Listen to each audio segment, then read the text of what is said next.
Bonsoir donc à toutes et tous. Écoutez, ravi de vous retrouver, hein. Alors dans cette vidéo, on va essayer un petit peu de voir l'évolution pour cette semaine avec vraiment, hein, cette fraîcheur, hein, qui va très nettement revenir et s'amplifier. On sera dans des températures bien justes, hein, pour cette semaine. Alors avant de commencer ce point, je voulais et voir un peu ce qui risque de se passer. Je voulais vous dire que je reprendrai les points météo sur ordinateur, pas tout de suite. Tout simplement parce qu'il y a un problème de Wi-Fi dans ma Wi-Fi. Voilà, je ne comprends pas ce qui se passe depuis vendredi. Je n'arrive pas à me connecter au réseau Wi-Fi. Donc, je ne peux pas vous faire de points sur mon ordinateur, hein. C'est pas possible pour le moment. Donc voilà. Du coup, pas de points avec les modèles sur l'ordinateur, hein. J'ai consulté les modèles avant sur mon portable pour pouvoir ensuite faire ce point improvisé sur mon portable également. Voilà. Donc, du coup, qu'est-ce qu'on va avoir à surveiller cette semaine, hein? Quels vont être les éléments à surveiller cette semaine? Alors déjà, bon, ce week-end, on a eu des températures, après avoir connu un deuxième week-end, hein, parce que c'était déjà le cas la semaine dernière, mais là encore plus ensoleillé, puisqu'on n'a pas eu de ce problème de sable, hein, du Sahara, et ces températures dignes d'un mois de juin, voire d'un mois de juillet, et ben on va repasser dans des températures plutôt dignes d'un mois de mars, voire d'une fin février pour cette semaine. Et les journées les plus fraîches, voire presque les plus froides, en tout cas au niveau du ressenti, seront mardi et mercredi. Donc attention au choc thermique, hein, de quoi attraper froid. Là, on va pouvoir attraper froid, je pense, hein. Les mots tels que les rhumes, les angines, les rhinopharyngites, etc., vont pouvoir se redonner éventuellement à cœur joie, hein, de pouvoir revenir avec ces chocs thermiques et ces gros écarts de température. Parce qu'après avoir eu un temps de juin, voire de juillet ce week-end, on va avoir un temps, je vous l'ai dit, plutôt de mars, hein, au niveau des températures, et de février. C'est justement ça qui nous intéresse le plus, c'est les températures. Alors concrètement, à quoi s'attendre au niveau de tout ce qu'il y a à retenir cette semaine? Alors déjà, dès ce lundi, on va avoir un coup de vent sur les Hauts-de-France. Et oui, sur les Hauts-de-France, les vents vont souffler fort, hein. On pourrait atteindre les 100, voire dépasser les 100 km/h, notamment sur les caps les plus exposés des Hauts-de-France. Donc les Hauts-de-France seront en vigilance orange dès demain pour ces vents forts. Ça, c'est une première chose, avec une perturbation qui va descendre des îles britanniques en flux de nord-ouest sur toutes les régions du nord et du nord-ouest, hein, justement, de la France. Donc à l'avant, sur les régions du sud-ouest et les régions centrales, il y aura de plus en plus de nuages, mais il n'y aura pas encore de pluie. En Méditerranée, on aura déjà un peu de vent qui va se lever, mais théoriquement, ça sera relativement bien ensoleillé. Mardi, le vent va souffler fort en Méditerranée, Mistral et Tramontagne, qui vont revenir nettement. Donc ça, on surveille cet élément également au niveau de ce vent qui se renforce. Et puis ailleurs, on aura encore pas mal d'averses, hein, sur les trois quarts de la France pour cette journée. Des giboulées de neige en montagne qui vont revenir à assez basse altitude, hein, parfois seulement entre 800 et 1200 mètres, c'est vous dire. Donc avec la baisse des températures, la neige reviendra plutôt en basse montagne, en basse et moyenne montagne donc. Et puis le vent donc va souffler fort en Méditerranée. Il y aura beaucoup d'instabilité, enfin il y aura beaucoup d'averses en tous les cas, hein, sur les trois quarts de la France encore mardi, avec un flux de nord-nord-ouest très désagréable.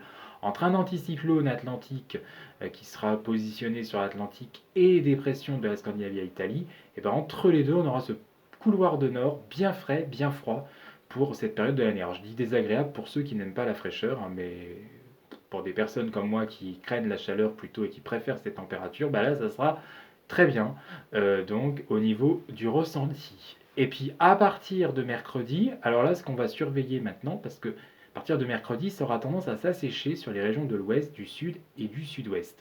Donc plus on ira près de l'Atlantique, théoriquement, plus on aura de soleil, hein, on aura vraiment de belles éclaircies. Et du coup, on va surveiller cette fois-ci à partir de mercredi le risque de gel tardif. Alors certes, pour l'après-midi, les températures les plus basses, ce sera mardi après-midi et mercredi. On aura parfois du mal à atteindre les 10 degrés même, hein, dans les régions du nord-est, hein, de l'est en particulier.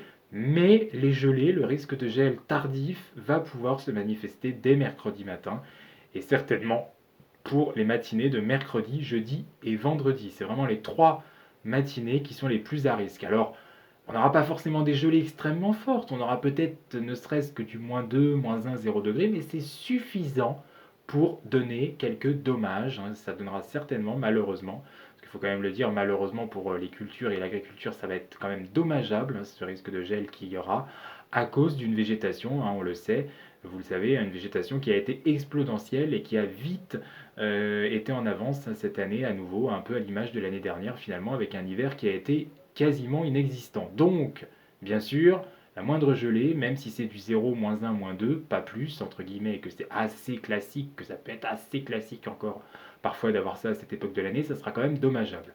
Bon, je vous rassure, on sera quand même un cran en dessous de ce qu'on avait eu un petit peu plus tôt dans la période du 1er au 5 avril en 2022 par exemple, et même que de ce qu'on avait eu en 2021. Mais enfin, ça sera quand même un coup de frais, voire presque un coup de froid, hein, un ressenti froid, qui sera quand même assez important, il faut bien le dire. Mais avec donc un temps qui va de plus en plus s'assécher par l'ouest et le sud et le sud-ouest du pays, qui restera plus instable pour les régions situées au nord de la Seine, notamment et dans l'est, avec encore pas mal d'averses, hein, le risque de localement de giboulées, de la neige en montagne, bien sûr, qui persistera dans ces régions, parce que là, on sera toujours influencé par ce vaste complexe dépressionnaire. Donc vous l'avez compris, ce vaste complexe dépressionnaire qui va de la Scandinavie à l'Italie et qui canalise un flux nord avec l'anticyclone très présent sur l'Atlantique, autour de l'Irlande, l'Islande, etc.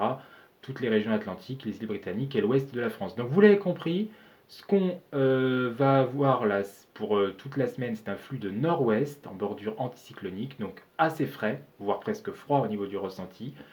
Et pour le week-end prochain, eh ben, a priori, pas de retour très franc de la chaleur. Oui, les températures vont gagner quelques degrés à partir de jeudi après-midi. On va tout simplement redevenir dans les niveaux de saison après avoir été en dessous, notamment mardi et mercredi, hein, parfois en dessous, notamment dans le nord et l'est. Les matinées, oui, resteront fraîches parce que le ciel de la nuit, hein, même le week-end prochain, devrait être de plus en plus dégagé cette fois-ci, puisqu'on pourrait assister à un AS, cette fois-ci à un blocage, un régime AS à partir du week-end prochain avec donc le flux qui va se continentaliser. Donc voilà, un temps de plus en plus sec, oui, à l'approche de la fin de semaine prochaine et surtout du prochain week-end, mais qui sera encore assez froid ou assez frais le matin. En revanche, l'après-midi, ça va regrimper, hein, les températures petit à petit, notamment par l'ouest et le sud-ouest. Mais enfin, il n'y a pas pour le moment, de nouveau, un retour très franc de la chaleur. Hein. Malgré tout, on redeviendra tout simplement, à partir de vendredi, dans des températures maximales de saison. Les minima resteront un peu justes et les maxima de saison après avoir connu ce pic de fraîcheur en flux de nord-nord-ouest, un nord-ouest donc tout au long de la semaine avec cette bordure anticyclonique et ce temps quand même humide qui persistera sur les régions du nord et de l'est de la France notamment. Voilà, vous avez tout. Bonne semaine à toutes et tous.